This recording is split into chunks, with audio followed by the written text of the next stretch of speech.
Exercise 1.2ல ஃபர்ஸ்ட்ல 5th subdivision தான் பார்க்க போறோம். Find the rank of the matrix by minor method அப்படின்னு ஒரு மேட்ரிக்ஸ் கொடுத்திருக்காங்க. நம்ம என்ன செஞ்சுக்கலாம் அப்படின்னா அதை ஏன்னா இந்த மேட்ரிக்ஸை எடுத்து எழுதிக்கலாம்.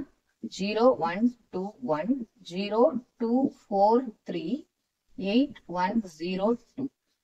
இந்த மேட்ரிக்ஸோட ஆர்டர் என்ன அப்படின்னா ரோ பை காலம். ஓகே, ரோ எத்தனை இருக்கு 3, காலம் எத்தனை இருக்கு 4.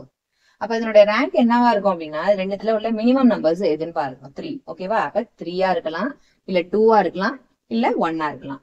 ஓகேவா? அப்ப என்ன செய்யணும் ரேங்க் கண்டுபிடிக்கிறதுக்கு அப்படின்னா இந்த 3x4 மேட்ரிக்ஸ்ல ஏதாவது ஒரு 3x3 மேட்ரிக்ஸை நம்ம எடுத்துக்கணும். இப்ப நம்ம ஃபர்ஸ்ட் 3x3 மேட்ரிக்ஸை எடுத்துக்கலாம். எடுத்துட்டு என்ன செய்யுங்க, இந்த காலம் வைஸ் எக்ஸ்பேண்ட் பண்ணிக்கோங்க. ஏன்னா இது ரெண்டு நம்பர்ஸ் 0 ஆயிடுது இல்லையா, அதனால காலம் வைஸ் எக்ஸ்பேண்ட் பண்ணும்போது ஈஸியா இருக்கும். ஸோ 8 இன்டூ மல்டிப்ளை பண்ணி பாருங்க 4 மைனஸ் 4. அப்ப இதுக்கு ஃபுல்லாவே 0 வந்துருது. சரின்னு சொல்லிட்டு என்ன செஞ்சுக்கலாம், நம்ம அடுத்த 3x3 எடுத்துக்கலாம். வேற ஒரு 3x3 நம்ம ட்ரை பண்ணி பார்க்கலாம். ஓகேவா? 0 0 8. அடுத்தது இதை எடுத்துக்கலாம். இந்த காலம் எடுத்துட்டு இந்த ரெண்டு காலம் எடுத்துக்கோங்க. 2 4 0 1 3 2. இப்ப இந்த இதை எக்ஸ்பேண்ட் பண்ணி பாருங்க. இதையும் காலம் வைஸ் எக்ஸ்பேண்ட் பண்ணிக்கலாமா?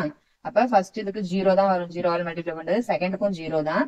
அடுத்த தேர்டுக்கு மட்டும் என்னது 8 இன்டூ இதை மல்டிப்ளை பண்ணுங்க. 3 2 சார் 6 மைனஸ் 4 1 சார் 4.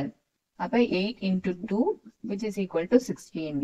அது என்னது நாட் ஈக்குவல் டு 0. ஏதாவது ஒரு 3x3 matrix not equal to 0 வந்தாலும் நம்ம என்ன செஞ்சுக்கலாம், ரேங்க் ஆஃப் த மேட்ரிக்ஸ் 3ன்னு எழுதிக்கலாம்.